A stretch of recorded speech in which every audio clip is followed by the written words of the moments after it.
Hello students, I hope you all are well today. In the last class, we have discussed about the operation process chart, the flow process charts, and now in this lecture, in this class, we will discuss about some more charts prepared in the production unit. These charts are the symbolic representation of what is going in a production unit for a particular or specific thing about some about the machine tools, about some human resource, about the materials. So these graph represents the top management, what is going on. So today we will study about the two-handed process chart or the left or the right hand or left hand chart.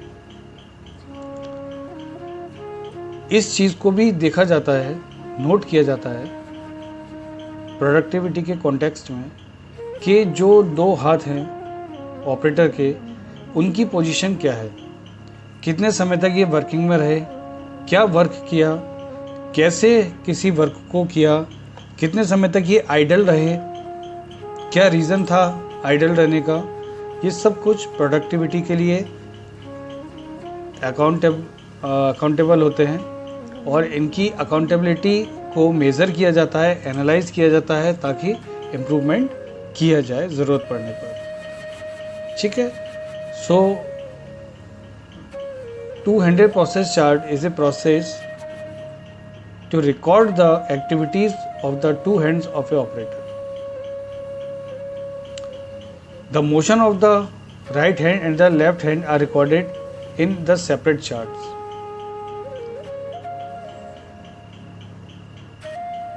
It shows whether the operator's hand were in movement or in the idle condition.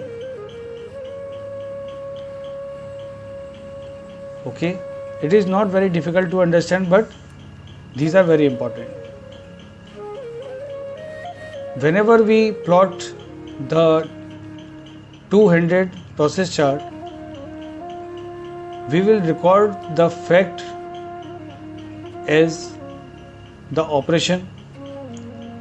This will represent the task done by the hand of the operators, like to grasp something, to position something,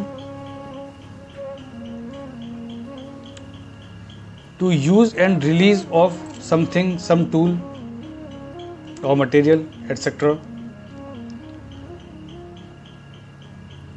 The transportation activity is recorded as it is the movement of the hand or limb to and from the work or a tool or a material. किसी operator के हाथ का या limb का यह movement होता है कि वो कहाँ से कहाँ तक मूव किया, किसी टूल को एक जगह से दूसरी जगह पहुँचाने के लिए, किसी मटेरियल को एक जगह से दूसरी जगह पहुँचाने के लिए, किसी काम को करने के लिए। तो हाथ का जो मूवमेंट रहा है वो क्या रहा है, कहाँ से कहाँ तक रखा है, ये सब चीज़ें रिकॉर्ड होती है। डिले रिकॉर्ड किया जाता है। डिले का मतलब हो जाता है कि जो हाथ है ऑपरेटर का वो कितने समय तक आइडल रहा, क्यों आइडल रहा, क्या वजह थी, ये रिकॉर्ड किया जाता है। अब इसमें स्टोरेज तो नहीं होता, लेकिन स्टोरेज की जगह पर हम होल्ड यूज़ करते हैं टर्मिनोलॉजी में। तो होल्ड का मतलब हो जाता है कि ऑपरेटर ने किसी ऑपरेशन को कितने समय के लिए अपने हाथ की वजह से हाथ को होल्ड किए हुए हेल्ड किया, कितने समय तक वो ऑपरेशन रुका रहा, काम ही नहीं किया ऑपरेटर ने, तो उसके जो हैंड थे वो आइडल कंडीशन में रहे। ये होल्डिंग में रिकॉर्ड की जाती है। हाथ के द्वारा किए गए इंस्पेक्शन, आँखों से भी इंस्पेक्शन हो जाता है। तो हाथ के द्वारा जो फिज़िकल इंस्पेक्शन होता है उस में हम इंस्पेक्शन का तो सिंबल नहीं यूज़ करते हैं, लेकिन इसको ऑपरेशन की कैटेगरी में ज़रूर कंसीडर किया जाता है, हाथ के द्वारा किए गए किसी भी चीज़ के इंस्पेक्शन में। अब क्या चीज़ असेंबल की गई है या हाथ के द्वारा कोई मशीनिंग प्रोसेस की गई है या कोई क्लरिकल जॉब किया गया है हाथों के द्वारा, ये सब चीज़ें हम जो है रिकॉर्ड करते हैं अपने 2 हैंडेड प्रोसेस चार्ट में। इस चार्ट को प्रिपेयर करने के जो ऑब्जेक्टिव्स होते हैं वो ये रहता है कि एक तो ये देखा जाता है, एनालाइज किया जाता है, रिकॉर्ड किया जाता है कि जो हमारे ऑपरेटर के दोनों हाथ हैं इनका मूवमेंट क्या रहा, कोई ऐसा मूवमेंट, ऐसा मोशन तो नहीं रहा जो प्रॉपर नहीं था, इनएप्रोप्रिएट था या वो यूज़फुल नहीं था, तो हम उसको एलिमिनेट कर सकें। ठीक है। और ये जो चार्ट होता है ये हैंड मूवमेंट्स को सीक्वेंशियल फॉर्म में अरेंज करने के लिए यूज़ किया जाता है। जो लेफ़्ट और राइट हैंड के रिकॉर्डिंग्स होती हैं डेटाज की, वो एक चार्ट पर 2 अलग अलग कॉलम में सेपरेटली की जाती है ताकि दोनों हाथ के मूवमेंट को, एक्टिविटीज़ को एनालाइज किया जाए, समझा जाए, और अगर कोई इम्प्रूवमेंट होता है तो वो इम्प्रूवमेंट भी वक्त रहते कर लिया जाए।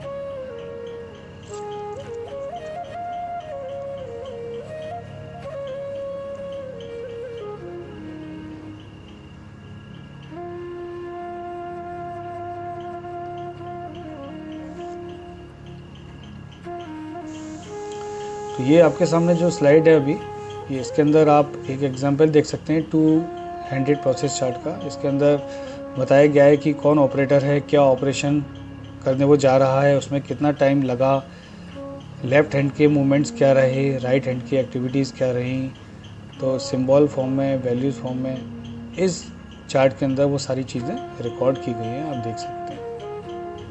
इसी की ही एनालिसिस होती है बाद में।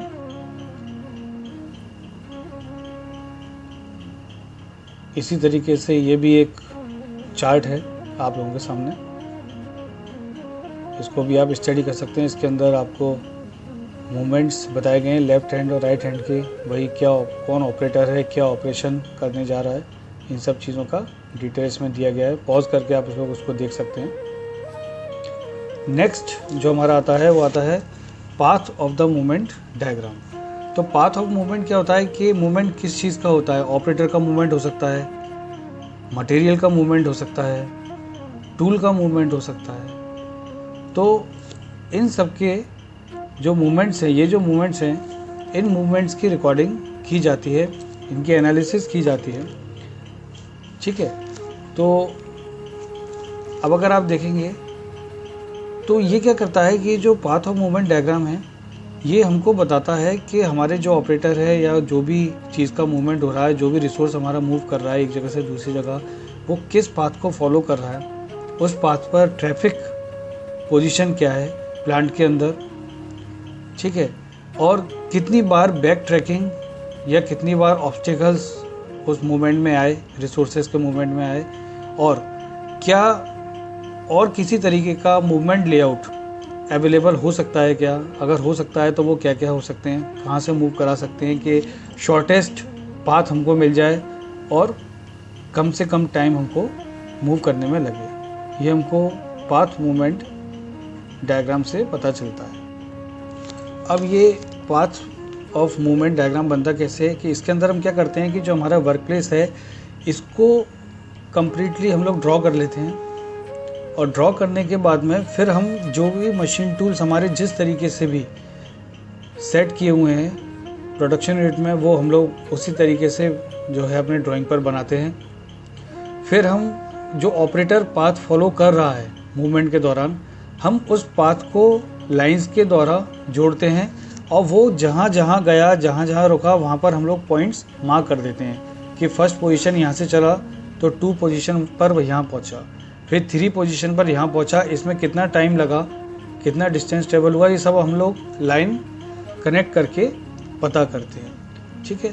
फिर हम लोग ये देखते हैं कि जो हम अलग अलग पाथ बनाते हैं, उसका मूवमेंट दिखाते हैं, वो अलग अलग कलर से बताते हैं। इसमें बताते हैं कि क्या राइट मूवमेंट रहा, क्या गलत मूवमेंट रहा, कहाँ टाइम टेकिंग ज़्यादा रही, ये सब कुछ एनालिसिस होती है path of the movement diagram से। ये इस तरीके का आप देख सकते हैं, ये जो आपके सामने शीट है, इसके अंदर हमने एक ऑपरेटर है जो ए या 1 पोजीशन पर चल रहा है, फिर वो किस पोजीशन पर गया, फिर कहाँ गया, वो हमने लाइन डायग्राम से ड्रॉ किया हुआ है। इसी की एनालिसिस की जाती है। पाथ ऑफ मूवमेंट डायग्राम में ही स्ट्रिंग डायग्राम बनाया जाता है। स्ट्रिंग डायग्राम में क्या होता है कि हम ये मेज़र करते हैं कि किसी स्ट्रिंग या फिर थ्रेड के द्वारा ये मेज़र करते हैं कि कितना डिस्टेंस हमारे रिसोर्स ने ट्रेवल किया, ऑपरेटर ने ट्रेवल किया। तो हम रिकॉर्डिंग करते हैं कि एक पर्टिकुलर एरिया में हमारे वर्कर का मूवमेंट क्या रहा और इसमें कितने रिपीटेटिव मूवमेंट्स रहे। तो ये वही है कि एक बार हमने फिर से वर्क प्लेस डायग्राम बना लिया, फिर हमने एज इट इज़ फैसिलिटीज़ को लोकेट किया कि मशीन टूल्स हमारे कहाँ कहाँ रखे हैं, ऑपरेटर हमारा कहाँ कहाँ गया। तो ये चीज़ें जहाँ हम पाथ ऑफ मूवमेंट डायग्राम में लाइन का यूज़ करते थे, यहाँ हम स्ट्रिंग का यूज़ कर लेते हैं या फिर थ्रेड का यूज़ कर लेते हैं। और टोटल लेंथ से हमको पता चल जाता है अपनी थ्रेड की या स्ट्रिंग की कि एक्चुअली कितना मूवमेंट हुआ। तो अगर कहीं पर रिपीटेटिव मूवमेंट्स हैं, वेस्टेज है मूवमेंट का, कहीं आइडल टाइम आ रहा है, कहीं पर टाइम वेस्टेज हो रहा है हमारा, तो हम उस चीज़ को स्टडी करके और एलिमिनेट करते हैं। ये हमारा इन चार्ट्स को बनाने का ऑब्जेक्टिव होता है। So this is all for this lecture and we will discuss some more chart in the next class. Till then stay tune, stay at home, stay healthy. माता पिता की सेवा करें, उनका ध्यान रखें, उन्हें सुरक्षित रखें। बहुत बहुत धन्यवाद आपका।